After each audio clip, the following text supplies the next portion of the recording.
Ever get the feeling that no matter how fast you run, the world is always spinning just a little bit faster? That you are totally adrift in a fast-paced system you cannot control?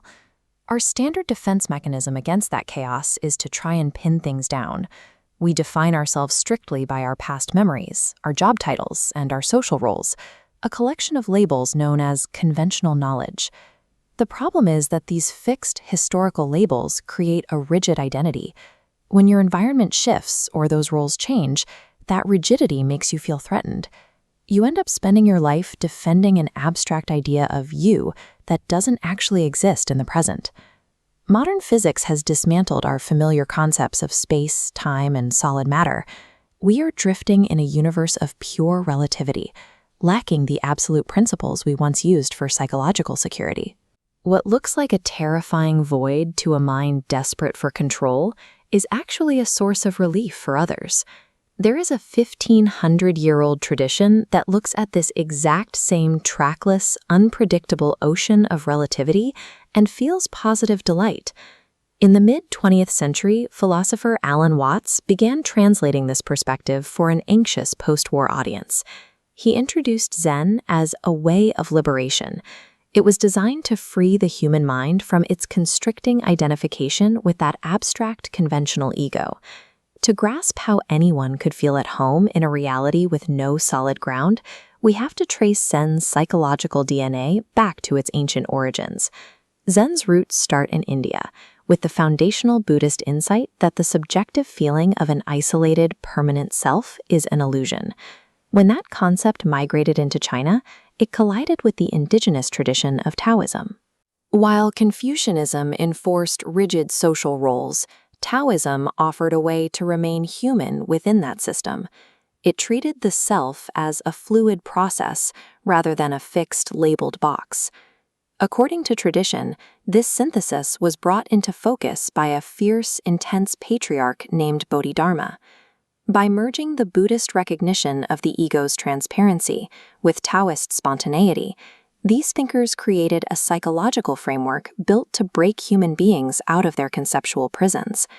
But you cannot use logic to escape the problem of logical overthinking. Trying to force your mind to stop analyzing is just another form of analysis. To bypass this, Zen developed the koan. These are riddles or problems that are intentionally designed to be unsolvable by the intellect. A student might ask for the ultimate meaning of life, and the master might reply, "The cypress tree in the yard," or simply, "Wash your bowl." This deliberate absurdity frustrates the intellect until it simply gives up. It forces a sudden break in abstract thought, dropping you directly into concrete reality. The koan proves that reality escapes every time you try to pin it down with words. It can only be experienced in the present moment. You can see the physical results of this philosophy in the arts Zen inspired, starting with these meticulously raked rock gardens.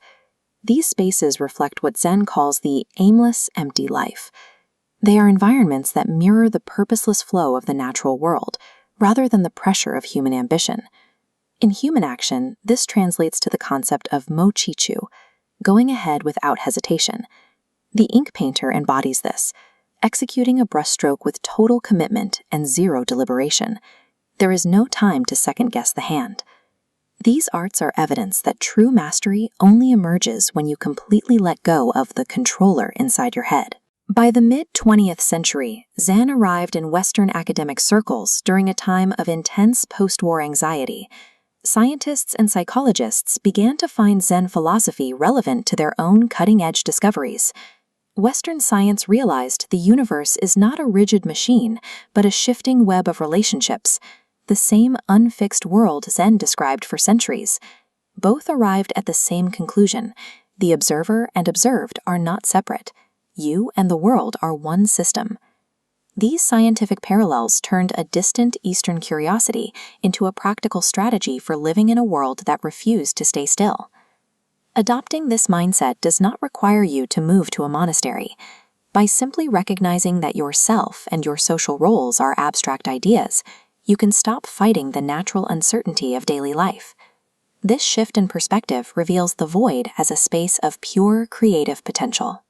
True liberation is experiencing life exactly as it is, without forcing a narrative onto it. It is the profound simplicity of sitting quietly, doing nothing. Spring comes, and the grass grows by itself.